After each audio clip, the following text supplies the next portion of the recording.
Thank you very much. Good evening, members of the press. And I thank you for your perseverance of going around to ensure that things were done according to the law. We are all witnesses. So, but personally, I would like to commend INEC for the early start of the election this time around. All reports indicate election materials reached their destination in good time and elections started as scheduled. We thank that for that improvement and we hope it will be maintained.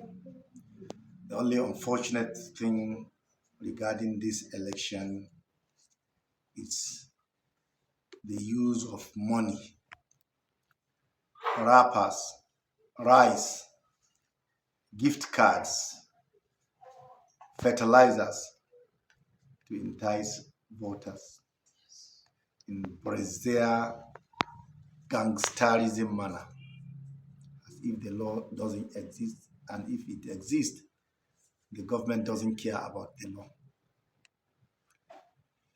Due to the few scanty number of the security at the polling unit, one police officer is always overwhelmed, and it's either we challenge the election and the hope of the government is to cancel. So we had to restrain ourselves utmostly wherever we call on the detachment of the police to come and see what is happening. They come, those who are using the breaking the law will go underground, but because they know they will not stay there for more than 5 minutes, immediately they leave. It's business as usual. We are studying all those cases. Our people have been intimidated with violence, with gift first. If you don't accept the gift, with violence. We have people who are shot at, they are at the police with guns from the thugs of the government. But to God be the glory. Our people knew what they had gone through in the last 8 years. In the last 8 years, the government of Kebbi State had never distributed fertilizers to our farmer.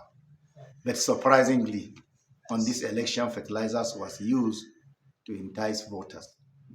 Rice was used, gift cards were used, wrappers were used, with not caring less what the law said. But despite all those intimidation, I think our people have stood firm, knowing what we have endured. We believe most people will do the right thing. A few people will be enticed, knowing where we came from. Insecurity has displaced so many people from their farms. They were not able to farm. They were all in IDP camps, not knowing where the next meal is going to come from. So for anybody to resist the temptation of those offers is a lofty idea. And we hope the will of the people will prevail this time around. Because the change that we anticipated will come from the ballot. We don't want the change from the barrel of the gun. Thank you very much. The people of Kebbi South, first of all, I have to register my unreserved appreciation for your steadfastness.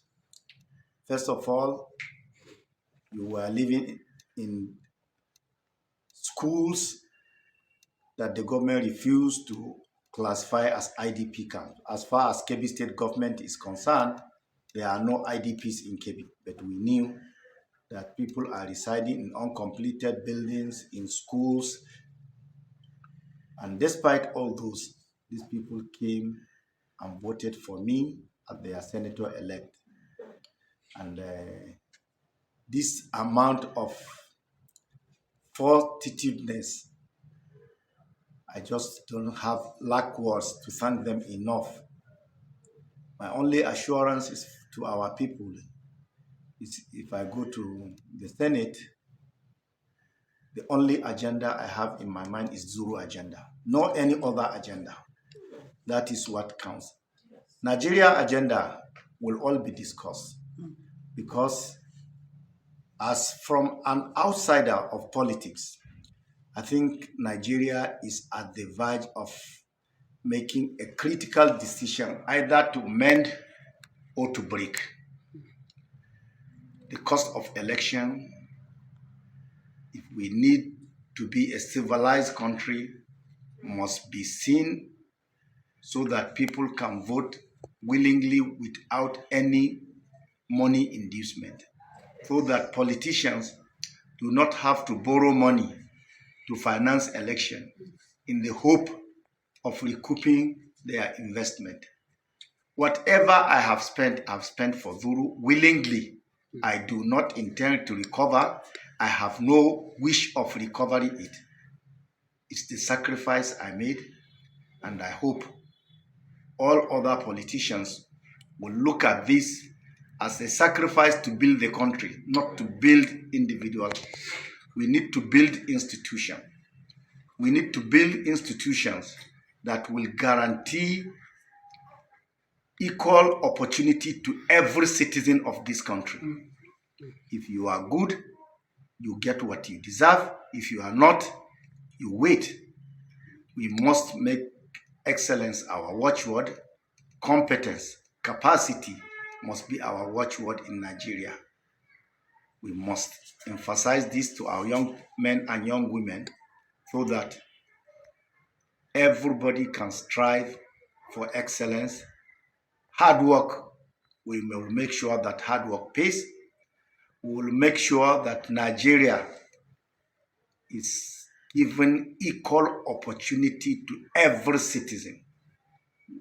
That is the agenda we will set for this National Assembly. Economically, I want to set an agenda for consumer protection in this country, where you buy a recharge card and you are debited without service. I think this must stop.